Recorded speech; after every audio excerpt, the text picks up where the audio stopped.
ఈ వీడియోలో చూపించిన సంఘటనలు 1990లో జరిగిన కొన్ని వాస్తవ సంఘటనల ఆధారంగా రూపొందించబడ్డాయి. అయితే కథనంలో నాటకీయత కోసం కొన్ని సన్నివేశాలు కల్పించబడ్డాయి. ఇది కేవలం వినోదం కోసం మాత్రమే. మూఢనమ్మకాలను ప్రోత్సహించటం మా ఉద్దేశ్యం కాదు.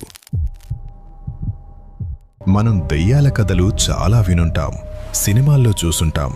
కానీ మన కళ్ళ ముందే తిరిగే మనుషులు, మన పక్కనే ఉండే పెద్దవాళ్లు చెప్పే భయానకమైన నిజాలు వింటే వెన్నులో వణుకు పుడుతుంది. ఈరోజు నేను మీకు చెప్పబోయేది కథ కాదు. ఇది 1990లో తూర్పు గోదావరి జిల్లా మురమళ్ళ అనే గ్రామం దగ్గర జరిగిన ఒక యథార్థ సంఘటన. మా అపార్ట్మెంట్ వాచ్మెన్ బాబాయ్ ఆ రోజుల్లో అక్కడే ఉండేవారు. ఆయన కళ్ళారా చూసిన ఈ విషయాన్ని నాకు చెప్తున్నప్పుడు ఆయన కళ్ళల్లో నేను చూసిన భయం ఇప్పటికీ నన్ను వెంటాడుతూనే ఉంది. అది 1990 కాలం. ఇప్పుడంటే చేతిలో ఫోన్లు, వీధిలో లైట్లు వచ్చాయి. కానీ అప్పట్లో చీకటి పడితే చాలు ప్రపంచం నిశ్శబ్దంగా మారిపోయేది. కరెంటు లేని ఆ రాత్రుల్లో గోదావరి గట్టున వీచే చల్లటి గాలి శబ్దం కూడా భయపెట్టేది. జనం దేవుడి కంటే ఎక్కువగా దెయ్యాల గురించి, మనుషుల కంటే ఎక్కువగా చేతబడుల గురించి భయపడే రోజులవి. అలాంటి ఒక అమావాస్య చీకట్లో ఆ నది ఒడ్డున ఒక ఘోరం జరిగింది. అప్పటి వరకు పచ్చగా ఉన్న ఒక కుటుంబాన్ని మట్టిలో కలిపేసిన ఒక నెత్తుటి నిజమిది. ఆ మత్స్యకారపేటలో ధనయ్య, నాగమ్మ అనే దంపతులు ఉండేవారు. వాళ్లకి 2 పిల్లలు. కూతురు పేరు గౌరీ, కొడుకు పేరు దుర్గాప్రసాద్. గౌరీ పేరుకు తగ్గట్టే ఆ ఊరి గౌరమ్మలా ఉండేది. పాతకాలపు లంగా ఓణీలో తల్లో మల్లెపూలతో గౌరీ నడుచుకుంటూ వెళ్తుంటే ఆ గోదావరి కూడా పరవశించి చూసేది అంటారు. ఆమె రంగు, రూపం చూసి అసూయపడని వాళ్లు లేరు. ఇక తమ్ముడు దుర్గాప్రసాద్కి అక్కంటే ప్రాణం. అక్క ఏమడిగినా కాదనకుండా తెచ్చిచ్చేవాడు. వాళ్లది చాలా చిన్న ప్రపంచం. పూరి గుడిసె, 4 వలలు, ఎండబెట్టిన చేపలు, ఇంతే వాళ్ల ఆస్తి. కాని వాళ్ల కళ్లలో ఎప్పుడూ ఆనందం ఉండేది. కాని విధికి ఆ ఆనందం ఎంతో కాలం నచ్చలేదు. చీకటి ఎప్పుడూ వెలుతురిని మింగేయాలని చూస్తుంది కదా. అలాగే ఆ ఊరి చివర ఉండే ఒక దుర్మార్గుడి కన్ను గౌరీ మీద పడింది. ఆ ఊరి చివర జనం సంచారం లేని చోట ఒక వ్యక్తి ఉండేవాడు. వాడి చూపుల్లోనే ఏదో తెలియని క్రూరత్వం ఉండేది. వాడు చేతబడులు చేస్తాడని, క్షుద్రశక్తులతో మాట్లాడతాడని ఆ ఊరి జనం భయంగా గుసగుసలాడుకునేవారు. అలాంటి దుర్మార్గుడి కన్ను గౌరీ మీద పడింది. గౌరీ అందం చూసి మోహించాడు. ప్రేమ పేరుతో వెంటపడ్డాడు. పెళ్లి చేసుకోమని వేధించాడు. గౌరీ స్వచ్ఛమైన మనసున్న అమ్మాయి. వాడి ప్రవర్తన నచ్చక చీ కొట్టింది.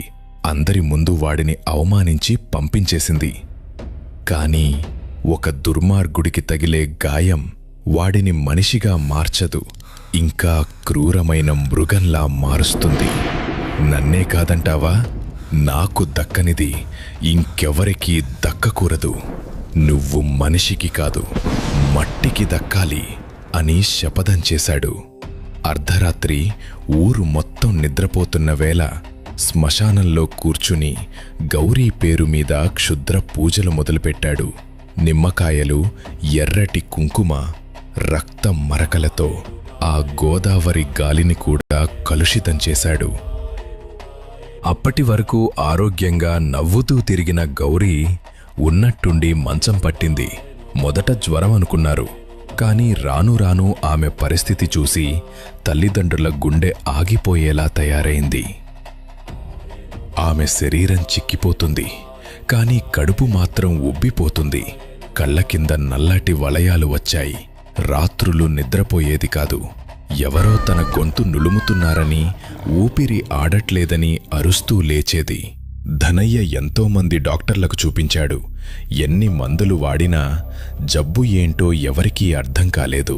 అది శరీరానికి వచ్చిన జబ్బు కాదు, ఒక రాక్షసుడు ప్రయోగించిన చేతబడి అని ఆ అమాయకులకు తెలియలేదు.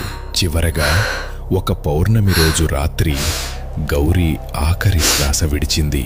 ఆ ఇంట్లో ఏడుపులు ఆకాశాన్ని తాకాయి. అందంగా అల్లరిగా తిరిగిన ఆ ఆడపిల్ల విగతజీవిగా మారింది. ఆ తల్లిదండ్రుల బాధని ఓదార్చటానికి ఆ ఊరి జనం కూడా భయపడ్డారు. కథ ఇక్కడితో అయిపోలేదు. అసలు సిసలైన భయం ఇక్కడే మొదలైంది. గౌరీ చనిపోయి 3 రోజులైంది. అది అమావాస్య రాత్రి. ఆకాశంలో ఒక్క చుక్క కూడా లేదు. చిమ్మ చీకటి. వేటకు వెళ్లిన కొందరు జాలర్లు నది ఒడ్డున ఉన్న శ్మశానం వైపు నుంచి కొన్ని వింత శబ్దాలు విన్నారు. ఏదో గుణపంతో మట్టిని తవ్వుతున్న శబ్దం. గుక్ గుక్ అని వినిపిస్తోంది. ధైర్యం చేసి టార్చ్ లైట్లు వేసుకుని దగ్గరికి వెళ్లారు. అక్కడ వాళ్లు చూసిన దృశ్యం మనిషిగా పుట్టినవాడెవడూ చూడకూడనిది. గౌరీ సమాధిని తవ్వి 3 రోజుల క్రితం పూడ్చిపెట్టిన గౌరీ శవాన్ని బయటకు తీశాడు. కుళ్ళిపోతున్న ఆ శవాన్ని ఎదురుగా పెట్టుకుని దిగంబరంగా కూర్చుని ఏదో భయంకరమైన క్షుద్ర పూజ చేస్తున్నాడు. వాడి కళ్లలో కామం, క్రూరత్వం చూసి ఆ జాలర్ల రక్తం గడ్డకట్టుకుపోయింది. భయంతో కేకలు వేస్తూ ఊరివైపు పరుగెత్తారు. ఈ విషయం ఊర్లో తెలిసింది. గౌరీ తమ్ముడు దుర్గాప్రసాద్కి ఈ వార్త పిడుగులా తగిలింది.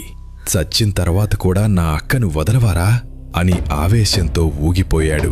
అందరూ వద్దని ఆపుతున్నా వినకుండా చేతిలో వేట కొడవలి పట్టుకుని ఆ రాక్షసుణ్ణి చంపడానికి అర్ధరాత్రి పరుగెత్తాడు.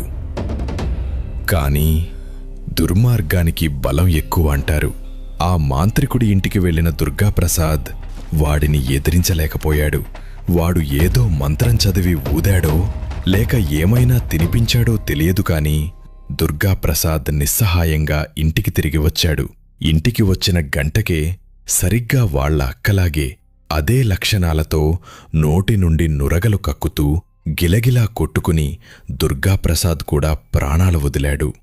ఒకే వారంలో ఆ ఇల్లు శ్మశానంగా మారిపోయింది. ధనయ్య, నాగమ్మ పిచ్చివాళ్లైపోయారు.